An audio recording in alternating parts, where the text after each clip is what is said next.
ಹಾಸನಾಂಬ ದೇವಿ ದರ್ಶನ ಮಾಡಕ್ಕೆ ಬೆಂಗಳೂರಿಂದ ಹೋಗ್ತಾ ಇದ್ರೆ ಈ ರೀಲ್ ನ ಫಸ್ಟ್ ಸೇವ್ ಮಾಡ್ಕೊಳ್ಳಿ. ಒಬ್ಬರಿಗೆ 150 ರೂಪಾಯಿ ಆಗುತ್ತೆ. 7 ಗಂಟೆಗೆ ಯಶವಂತಪುರ ರೈಲ್ವೆ ಸ್ಟೇಷನ್ ಇದ್ರೆ 11 ಗಂಟೆಗೆ ಹಾಸನಲ್ಲಿ ಇರ್ತೀರಾ. ಆಟೋಗೆ 50 ರೂಪಾಯಿ ಕೊಟ್ಟು ಇಡ್ಲಿ ಮಾಮು ಹೋಟೆಲ್ಗೆ ಬನ್ನಿ. 40 ರೂಪಾಯಿಗೆ 4 ಇಡ್ಲಿ ಕೊಡ್ತಾರೆ. ಇಡ್ಲಿ ಮಾಮು ಹೋಟೆಲ್ ಬೇಡ ಅಂದ್ರೆ ಶ್ರೀ ಗಜಾನನ ರಿಫ್ರೆಶ್ಮೆಂಟ್ ನ ಟ್ರೈ ಮಾಡಿ ಸ್ವಲ್ಪ ಎಕ್ಸ್ಟ್ರಾ ಸ್ಪೆಂಡ್ ಮಾಡ್ಬೇಕಾಗುತ್ತೆ. ದೇವಿ ದರ್ಶನ 2 ವಾರಲ್ಲಿ ಮುಗಿಸ್ಬೇಕಂದ್ರೆ 300 ರೂಪಾಯಿ ಟಿಕೆಟ್ ತಗೊಂಡು ಹೋಗಿ, ಇಲ್ಲ 1000 ರೂಪಾಯಿ ಟಿಕೆಟ್ ತಗೊಂಡ್ರೆ 30 ನಿಮಿಷದಲ್ಲಿ ಆಗುತ್ತೆ. ಹೊರಗಡೆ 10 ರೂಪಾಯಿ ಕೊಟ್ಟರೆ ಚಪ್ಪಲಿ ನೋಡ್ಕೊಂತಾರೆ, ಆರಾಮಾಗಿ ಹೋಗಿ ದರ್ಶನ ಮಾಡ್ಕೊಂಡು ಬನ್ನಿ. ಫೆಸಿಲಿಟೀಸ್ ಎಲ್ಲ ಚೆನ್ನಾಗಿ ಮಾಡಿದ್ದಾರೆ. ಅದ್ರ ಬಗ್ಗೆನೇ ಅತಿ ಶೀಘ್ರದಲ್ಲೇ ರೀಲ್ ಹಾಕ್ತೀನಿ. ಹೊರಗಡೆ ಬಂದಿದ ತಕ್ಷಣ ದೊಣ್ಣೆಯಲ್ಲಿ ಪ್ರಸಾದ ಕೊಡ್ತಾರೆ, ತಗೊಳ್ಳಿ. ತುಂಬಾನೇ ಬಿಸಿಲಿತ್ತು. ಅಲ್ಲೇ ಹ್ಯಾಂಗಿ ಐಸ್ ಕ್ರೀಮ್ ಸ್ಟಾಲ್ ಕಾಣಿಸ್ತು. 30 ರೂಪಾಯಿಗೆ ಒಂದು ಬಟರ್ ಸ್ಕಾಚ್ ಐಸ್ ಕ್ರೀಮ್ ತಗೊಂಡೆ.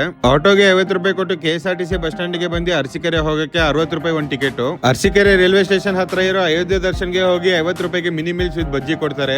ಊಟ ಮುಗಿಸ್ಕೊಂಡು ಹತ್ತದಲ್ಲೇ ಇರುವ ಚಂದ್ರಮೌಳೀಶ್ವರ ದೇವಸ್ಥಾನಕ್ಕೆ ಹೋಗಿ ಹೊಯ್ಸಳ ಆರ್ಕಿಟೆಕ್ಚರ್ ಮಾಡಿರೋ ಹಳೆ ದೇವಸ್ಥಾನ ಇದು. ಶಿವನ್ನ ದರ್ಶನ ಮಾಡ್ಕೊಂಡು 50 ರೂಪಾಯಿ ಕೊಡಿ ಆಟೋಗೆ ರೈಲ್ವೆ ಸ್ಟೇಷನ್ ಅಲ್ಲಿ ಬಿಡ್ತಾರೆ. 5:40ಗೆ ಇರೋದು ಟ್ರೈನು. ಅರಸೀಕೆರೆಯಿಂದ ಬೆಂಗಳೂರಿಗೆ 110 ರೂಪಾಯಿ ಅಷ್ಟೇ.